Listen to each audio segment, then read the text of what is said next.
মুখ্যমন্ত্রীর বক্তব্যে আলী আফজাল কি বলছে?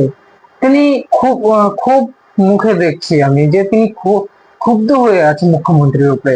মুখ্যমন্ত্রী যে বক্তব্যগুলি দিল, আলী আফজাল কিন্তু তার একটা বিরুদ্ধে একটা প্রতিবাদের মতো তিনি বক্তব্য দিয়ে দিলেন। তিনি বলছেন যে মুখ্যমন্ত্রী বলছিল যে এই আমি কেন কাঠ চুরি করব, তারপর আমি এই যে দাঙ্গা কেন লাগাবো, এ নিয়ে কিন্তু আলী আফজাল তিনি তার বক্তব্যের মধ্যে পরিষ্কার ভাবে বোঝা যাচ্ছে যে তিনি তার ক্ষোভ দেখাচ্ছে। কি বলছে আলী আফজাল আমি আপনাদেরকে দেখাচ্ছি, তা নিয়ে বিস্তারিত আলোচনা আমি করব। আপনি প্রথমে ভিডিওটি দেখেন। নিজের মুখে বলছো আমি ঠাকুর ঘরে কলা খাইনি, আমি ঠাকুর ঘরে কলা খাইনি, আমি নিম গাছ চুরি করিনি, আমি নিম গাছ চুরি করিনি, আমার বাড়িতে 3-4টে নিম গাছ আছে। হোয়াই? কি পাগল হয়ে গেছে নাকি? হ্যাঁ, নাকি উন্মাদ হয়ে গেছে? হ্যাঁ, বাংলার মুখ্যমন্ত্রী নাকি বয়সের ভারে মস্তিষ্ক গেছে? যে আম খায় তার আমের ঢেকুর ওঠে, যে চুরি করে কোনো না কোনো ভাবে তার মুখ ফসকে সত্য কথা বেরিয়ে যায়। আমি আমার চোখের সামনে কোনো দাঙ্গা দেখতে চাই না। দাঙ্গা করেন সবাই থাকলেও দিদি কিন্তু থাকবে না। আরে দাঙ্গা কোনো মানুষই চায় না, দাঙ্গা কোনো মানুষই চায় না। দাঙ্গা চায় তোমার মতো নারী, কারণ দাঙ্গা হলে তোমার লাভ, কারণ মোচমান ভোট ওনার চাই। ওই জন্যই তো মমতা ব্যানার্জি মোচমান দেখলেই ব্যালটের কথা মনে পড়ে। এই মুর্শিদাবাদে রামনবমীকে নিয়ে দাঙ্গা হয়েছে, এই মুর্শিদাবাদে আজকে ধুলিয়ানে শামসেরগঞ্জে তোমার আইবির কাছে খবর ছিল না? তোমার কাছে খবর ছিল না? তুমিই তো বলো বুথে বুথে কি হচ্ছে, কোন থানায় কি হচ্ছে, কোন এমএলএ কি করছে, কোন এমপি কি করছে, তোমার কাছে তো সব খবর থাকে। এই খবরটা ছিল না। যদি ওয়াকআপ নিয়ে আন্দোলন করতে হয় দিল্লিতে যান, এখানে নয়। বাংলায় আপনাদের কোনো প্রবলেম নেই, বাংলায় আমি আছি, মনে রাখবেন। আজকে ওয়াকআপ নিয়ে আন্দোলন হচ্ছে, তুমি বলছো দিল্লি গিয়ে করো, আর ভোটের সময় তখন দিল্লি থেকে নেতা এলে, বিজেপিদের এলে বলে বহিরাগত। তুমিই তো বহিরাগত হয়ে গেছো। আজকে বাংলার মানুষকে বলছো দিল্লিতে গিয়ে আন্দোলন করতে। আর তোমার যখন দিল্লি থেকে যখন বিজেপি আর নেতারা আসে তখন বলে হেলিকপ্টারে করে বহিরাগত আসছে, বহিরাগত থেকে সাবধান, বহিরাগত থেকে সাবধান। তাহলে ওয়াকআপ নিয়ে যারা আন্দোলন করবে তারা দিল্লিতে গিয়ে কেন যাবে? তারা এই মাটিতে আন্দোলন করবে। রক্ষাকে রোকলো। আমি দাঙ্গার বিরুদ্ধে। ওরে আমার বাপুরে, ওরে আমার খালা আপ্পা রে, ওরে আমার মমতা বেগম রে, ওরে আমার গরু চোরের মাথা পিসি মনি রে, আজকে তোমাকে ওখানে 700 কোটি টাকার ডালি সাজিয়ে বলতে হচ্ছে যে আমি দাঙ্গার বিরুদ্ধে। অর্থাৎ মুখে বলছো শান্তির বার্তা, আর আন্দারে আন্দারে লাগাচ্ছে দাঙ্গা। নট করো মুখ্যমন্ত্রী। আমি অ্যাডভোকেট আলী আফজাল চাঁদ বলছি, 5টা যে প্রাণ গেল, তোমার এমপি ওখানে, তোমার এমএলএ ওখানে, তোমার পৌরসভার চেয়ারম্যান ওখানে, পুলিশ তোমার, তুমি তার স্বরাষ্ট্রমন্ত্রী, তুমি মুখ্যমন্ত্রী, ডিআইবি তোমার, এসপি তোমার, ওসি তোমার, ধুলিয়ানের ওসি তোমার, শামসেরগঞ্জের ওসি তোমার, তথাপি খুন হয়ে গেল। হ্যাঁ, লজ্জা করে না? বেহার নির্লজ্জ। আজকে তাদেরকে কাউকে কাউকে আবার চাকরির টোপ দেখাচ্ছে, কাউকে কাউকে চাকরি দিচ্ছে, কাউকে 10 লক্ষ টাকা ধার্য টাকা, তো মনে হচ্ছে বাপের ঘরের টাকা দিচ্ছে। একদম নোট ছাপিয়ে রেখে দিয়েছে একেবারে নবান্নে আর কালীঘাটে। মনে হচ্ছে উনি টাকা ছাপিয়ে রেখেছে, মল্লেই টাকা। এই শকুনি দেখেছেন? শকুনি উপরে থাকে, নাম নিশানা করে লেট মি ফিনিশ। শকুনি উপরে থাকে, সে তার চোখ থাকে কিন্তু নিচে, অর্থাৎ ভাগাড়ের দিকে। আমাদের মুখ্যমন্ত্রী থাকে নবান্নের 9 তলায়, আর চোখ থাকে মৃত্যুর দিকে, মরলেই টাকা। আবার বিজেপির ঘাড়ে দোষ চাপাচ্ছে। আরে বিজেপি তো এখানে ক্ষমতায় নেই, ক্ষমতায় তো তুমি, স্বরাষ্ট্রমন্ত্রী তুমি। হাইকোর্টে যে হলফনামা দিয়ে বলো যে আমি সরকারি টাকায় ওই জগন্নাথ দেবের আদলে মন্দির তৈরি করেছি দীঘাতে, লেখো। বাপ্পের বেটি হলে তুমি লেখো সরকারি টাকায় আমি ওই মন্দির তৈরি করেছি। এই দাঙ্গা লাগাচ্ছে বিজেপি এখানে সরকারে আছে না ক্ষমতায় আছে? বিজেপি তো বিরোধী দল, তা তুমি কি করছো? তোমাকে তো মানুষ ভোট দিয়েছে, তোমাকে তো মুখ্যমন্ত্রী করেছে, 26টা প্রায় এমপি দিয়েছে, তোমাকে পৌরসভা দিয়েছে, তোমাকে পঞ্চায়েত দিয়েছে, জেলা পরিষদ দিয়েছে, তোমাকে মন্ত্রী দিয়েছে, তুমি সরকার গঠন করেছো। তা সরকার যদি দাঙ্গা করতে ব্যর্থ হয় তাহলে সেই সরকার থাকার থেকে না থাকা ভালো। তুমি তো দেহত্যাগ না করলে পদত্যাগ করবে না, নির্লজ্জ মুখ্যমন্ত্রী, দোকান কাটা মুখ্যমন্ত্রী। বাংলার মুখ্যমন্ত্রী, তাকে বলতে হচ্ছে যে আমি নিম গাছ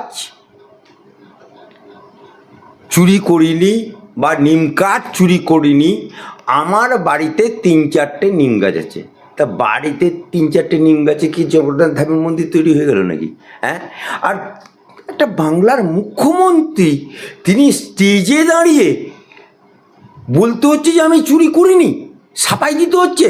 সেই ঠাকুর ঘরে কে রে, আমি তো কলা খাইনি, সেরকম ব্যাপার হয়ে যাচ্ছে। কে বলেছে তোমাকে নিম কাঠ চুরি করেছো? যদি কেউ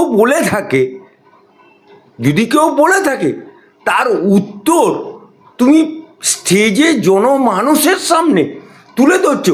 অর্থাৎ তুমি নিম গাছ চুরি করেছো কি করোনি সেটা তো পরের কথা। আরো দুর্ভাগ্যজনক, আরো দুঃখজনক, একটা শহীদের মৃত্যুতে গিয়ে যে মুর্শিদাবাদ জেলায় ওয়াকফকে কেলেঙ্কারি করে 5-5টা মানুষের জীবন চলে গেল, সেখানে বহরমপুরে গিয়ে, মুর্শিদাবাদের ধরতে গেলে রাজধানী বহরমপুর, সেই বহরমপুরে গিয়ে একটা শহীদ অনুষ্ঠানে গিয়ে সেখানে চুরির প্রসঙ্গ আসছে কেন? আরে বাংলায় তো তোমার নামে চাকরি কেকো মুখ্যমন্ত্রী, বাংলার বুকে গরু চোরের মাথা মুখ্যমন্ত্রী, সাদা খাতা জমা দিয়ে চাকরি খেকো মন্ত্রী। তোমার মন্ত্রীরাই তো চুরি করছে, তোমার মন্ত্রীরা জেল খাটছে, তোমার শিক্ষামন্ত্রী জেল খাটছে, তোমার বালু রেশন মন্ত্রী সে জেল খাটছে। আজকে তোমাকে অভয়াকাণ্ডে সাফাই দিতে হচ্ছে, আজকে তোমাকে চাকরি কাণ্ডে সাফাই দিতে হচ্ছে, আজকে নিম গাছ তুমি ধাম করেছো না মন্দির করেছো না কি করেছো, তোমাকে সাফাই দিতে হচ্ছে আমি চুরি করিনি। এসো না, হাইকোর্টে এসে হলফনামা দিয়ে বলো যে আমি সরকারি টাকায় ওই জগন্নাথ দেবের আদলে মন্দির তৈরি করেছি দীঘাতে, লেখো। বাপ্পের বেটি হলে তুমি লেখো সরকারি টাকায় আমি ওই মন্দির তৈরি করেছি, এবং সেখানে মুসলমানদের প্রবেশ নিষেধ, শুধুমাত্র জগন্নাথ দেবের মন্দির যেখানে তোমাকে ঢুকতে দেয়নি সেরকম তুমি অনুপ্রবেশের ক্ষেত্রে নিষেধাজ্ঞা করো। দেখি কত বাপের বেটা, দেখি তুমি কত ব্রাহ্মণের মেয়ে। তোমার ওই হুমায়ুন কবির মুর্শিদাবাদে তোমার এমএলএ কি বলেছিল? 70% আমরা, 30% ওরা, মেরে গঙ্গায় ভাসিয়ে দেবো। কেন তুমি চুপ করেছিলে? কেন তুমি মুখে নিকোপ্লাস্টার এঁটেছিলে? কি করেছো? তাকে সাসপেন্ড করেছো, শোকজ করেছো, কোনো সাজা দিয়েছো? আমরা হাইকোর্টে কেস করেছি। আজকে নাচতে না জানলে উঠোনের দোষ হয়, এখন নিজের দোষ অপরের ঘাড়ে চাপাচ্ছে, বিজেপির ঘরে চাপাচ্ছে। লজ্জা করে না? বেহা নির্লজ্জ দোকান কাটা ঢেমন মুখ্যমন্ত্রী। হ্যাঁ, তোমার সিদ্দিকুল্লাহ চৌধুরী সফেদ ঘোড়া,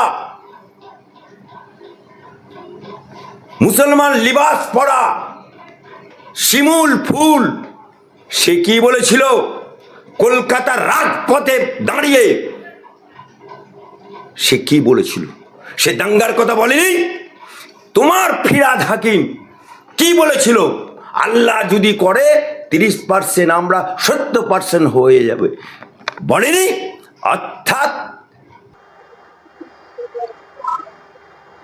আলী আফজাল যে একজন লয়ার, তিনি মুখ্যমন্ত্রীকে পুরোপুরি ভাবে ধুয়ে দিলেন।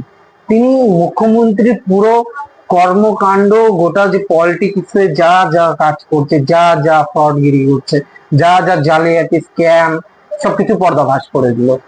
আলী আফজাল কিন্তু তিনি কিছু বলতে বাকি রাখেনি। তিনি মুখ্যমন্ত্রীর বালু চুরি, তারপর অভয়াকাণ্ড, এই যে মুসলিমদের এই দাঙ্গা, তার মধ্যে মমতার একটা অবদান রয়েছে। তারপর তিনি যা যা গরু পাচার বলো, শিক্ষা চুরি, এই চাকরি চুরি, সবকিছু নিয়ে কিন্তু তিনি একটা পর্দাফাশ করে দিল। তিনি বলতে চাচ্ছে যে এই মুখ্যমন্ত্রী সে জগন্নাথ মন্দির বানালো, সেখানে যে সরকারি টাকায় বানানো হয়েছে মন্দির, সেটা বড় বড় করে লিখে দিচ্ছে না কেন? আর সেখানে মুসলিমদের কেন প্রবেশ নিষেধ করা হচ্ছে না? মুসলিমদের সেখানে যাওয়া কিন্তু নিষেধ, কিন্তু কেন মুসলিমদের প্রবেশ ওখানে অনুমতি দেওয়া হচ্ছে মুখ্যমন্ত্রীর আন্ডারে? এই ওয়েস্ট বেঙ্গলটাকে কিন্তু মুখ্যমন্ত্রী পুরোপুরি ভাবে কন্ট্রোল করছে। যেখানে ধুলিয়ানে ওসি বলো, গোটা পুলিশ, মুর্শিদাবাদের ওসি, ডিজি, আইসি, সবকিছু পুলিশের গোটা আন্ডারে কিন্তু মমতা রয়েছে। তাও কি মুসলিমদের তারা কি বলছে যে আমরা 70% আছি, তারা 30% আছে, তাদের মেরে গঙ্গায় ভাসিয়ে দেবো। কিন্তু মমতা ব্যানার্জি তা নিয়ে কোনো অ্যাকশন নিচ্ছে না।